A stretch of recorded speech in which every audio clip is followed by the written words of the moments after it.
for today's cooking vlog ay nagigisa tayo ng sibuyas, bawang, kamatis at giniling para sa ating ginisang sitaw at kalabasa with okra.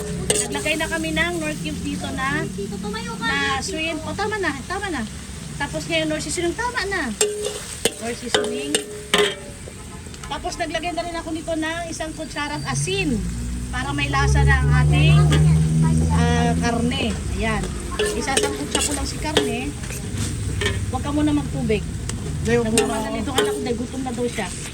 And then, maglalagay din tayo ng oyster sauce. Ayan. Dali lang ha. Sige, pag sinabi ko tama na ha. Sige. Op. Ayan, oyster sauce. Ayan.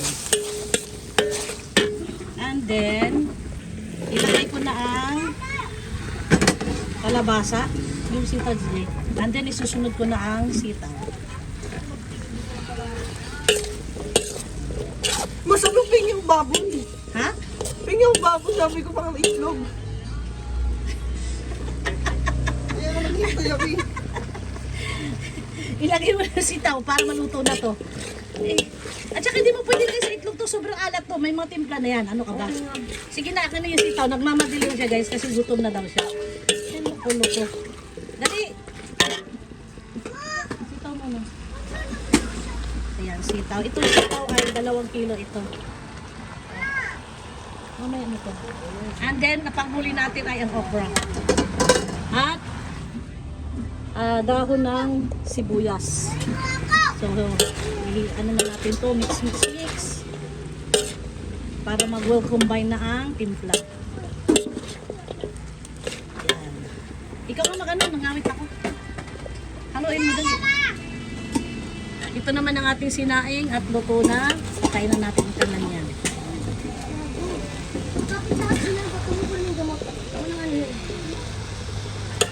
Sige, halo.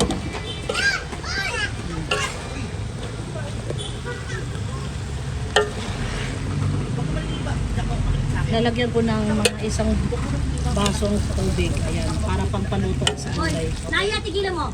Kasi gisado itong ating pagkaluto. Hindi siya dapat masabaw.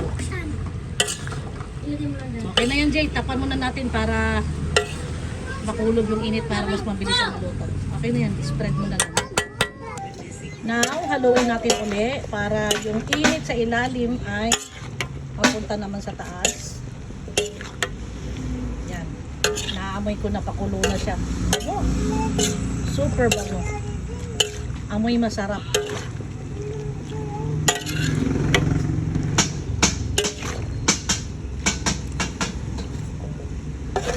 Pakuluin ko muna ng husto saka natin ilagay ang okra. Ayan o. Kasi ang okra mabilis na ito lumambot. So ito na mga super mom, narinig ko na kumukulo na siya. Ayan, umuusok na. Yan si mami. Ngayon, ilalagay na natin ang okra.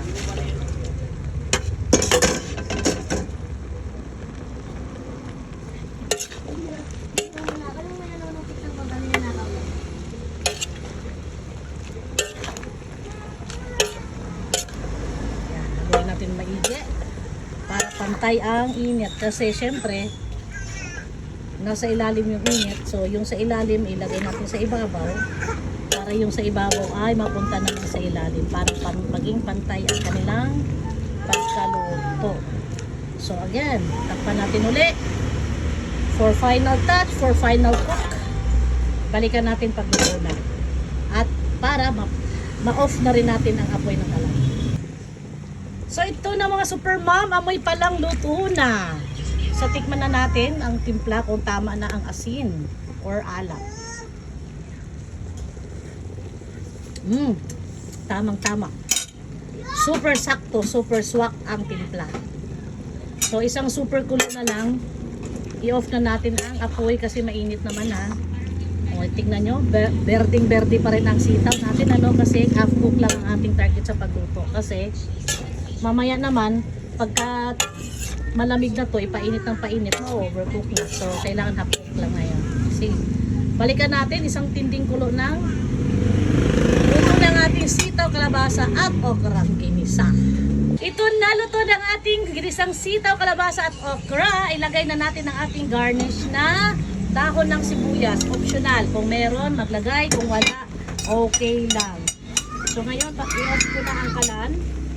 Ayan, i-off na natin kasi mainit pa naman ang kalan. Kaya kailangan na natin i-off para hindi ma-overcook ang ating gulay. Oo, bakit? Yan, ang bango! Mga superman, nakita nyo, umuusok-usok. No? Super bango. Super bango. Kainan na!